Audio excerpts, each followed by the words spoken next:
back in the studio today with Representative Laura Hubbell, candidate for the governorship in the state of South Dakota. And conservatives mostly talk about things in privacy and small government and responsibility and the rights of the people, and it's all fine and good. We also talk about the cost of these things. And Laura, you have some ideas about talking about these cost issues. My concern is that one of the reasons I think that we're not being a conservative state is because we're buying a lot of the mandates from the federal government to balance our budget. We have to, as the state law, balance our budget.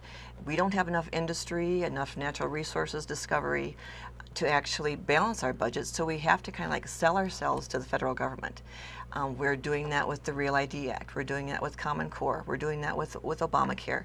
So no matter what they say, how conservative you are about those issues, if you're a Republican governor who has to balance their budget, you have to pay for your state somehow. So you sell these, basically you sell your people to the mandates of the federal government. So you sell control and you get money. You get money, but we get shackles. That we then can use to balance our budget. Balance the budget and get even more control.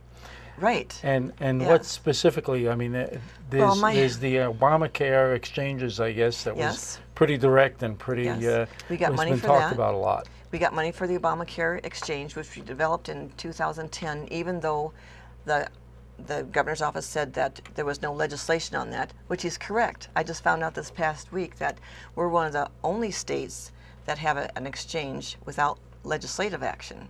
There's 3 ways of getting an exchange: executive order, legislative action, or department declaration.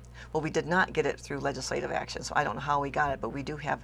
In fact, I heard we have, for the IT that supports the exchange, South Dakota is light years ahead of every other state in the nation. So you know we got a lot of money to put that in place. And yet we still call ourselves a conservative state? Yes. And by the way, there's another name for an exchange. It's called the healthcare marketplace. Yes. So they'll call it a healthcare marketplace. I want you to hear exchange when you hear that word. But they normally use innocuous terms to bring about their ends. Yes. Exactly. But as governor, my idea is to kind of wean ourselves off of those federal mandates, so we don't have to sell our people for the federal government's mandates. My idea is to make sure that business is fair for everybody. Right now, I think we have a monopoly game going on in the Governor's Office of Economic Development. It's basically the governor's people, the cronyism there, that are playing a Donald Trump type of a game. Donald Trump, I've read his books, has you invest with other people's money, also called opium. But that other people's money in his books is not Chinese nationals' investment. It's not taxpayers who know nothing about the investment you're doing. These are investors who agree with you.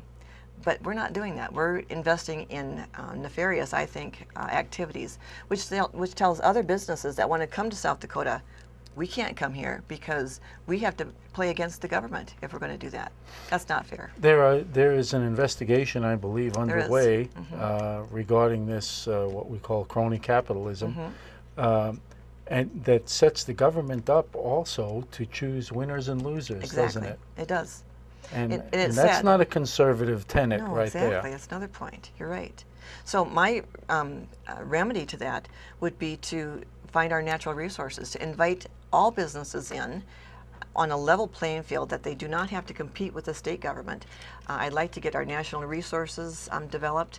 I think we have oil that I don't want draining into North Dakota so they can drill it. I want to keep our oil here so we can capitalize on that also.